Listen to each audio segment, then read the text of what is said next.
discussions with Mr. Con Colbert, the Irish Electromagnetic Radiation Victims Network, on the adverse health effects from mobile phone masts. And so you're very welcome, you and your delegation.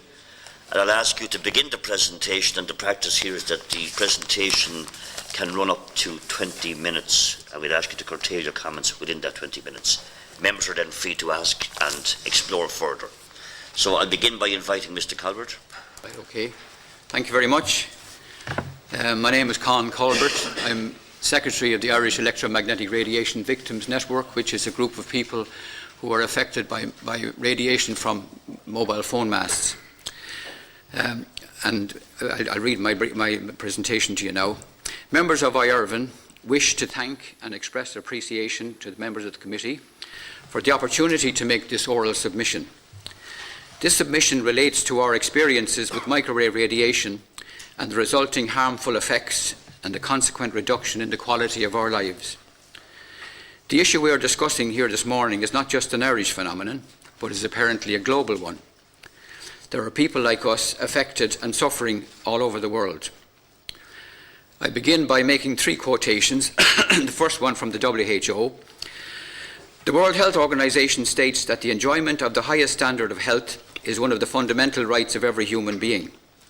It aims at the attainment by all peoples of the highest possible level of health, a level that would permit people to live socially and domestically and economically productive lives. That's from a document, The Basic Facts About the United Nations, in 1995. Taking this statement as a basic right, I'm sure that the stories you will hear this morning will present a different picture for those of us who are here. The second quotation is from the Oireachtas Committee report, the report of the Joint Committee on Communications, Marine and Natural Resources, in the chairman's preface. On a more serious note, there are citizens who suffer ill health from the use of mobile phone handsets or because they reside near a mast. The members of the Joint Committee have ample experience of meeting with and talking to those who are suffering.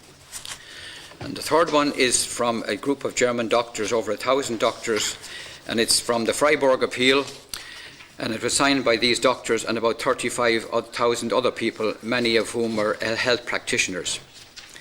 We have observed in recent years a dramatic rise in severe and chronic diseases among our patients. On the basis of our daily experiences, we hold the current mobile communications technology to be among the fundamental triggers for this fatal development. Some IERVN members are here to recount the daily experiences and the suffering endured as a result of exposure to the all-pervasive energy that is continually being emitted from mobile phone antennae throughout the country. These people experience physical pain, great discomfort, loss of personal health with a multitude of symptoms, damaged relationships, including separation, family disruption, reduction in the overall quality of life, domestic, social and economic. Domestically, some have had to move out of their homes and others feel quite uncomfortable in them. Some have to move out of their homes temporarily, maybe during the night or sometimes during the day. Social, it can be difficult to find a place where radiation levels are not hazardous. For example, people's social life is disrupted. Social meetings, shopping, worship, eating out, visiting public offices, all these can present difficulties. And economically, some members are unable to work or contribute in any way to the local community.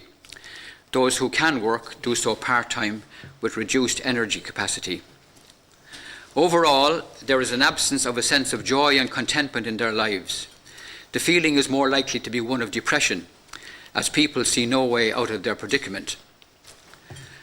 In the earlier written submission, we highlighted the cases of 4 individuals who are electrically sensitive. Now, it may be useful to read out these again, along with those of others who are here. And then people can tell their own stories, add on to them.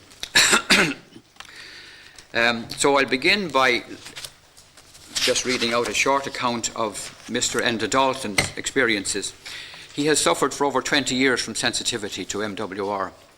Had spells in 4 hospitals, but despite intense investigations, nothing was found.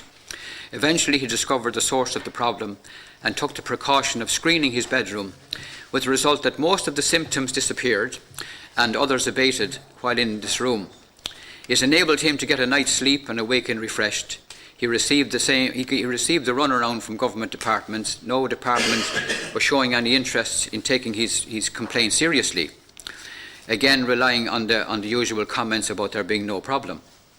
Recently, he has purchased a screening curtain, which has involved more expense, to enable him to have some freedom to use another bedroom. His years of agony are not over, as he suffers severely when encountering hot spots of radiation.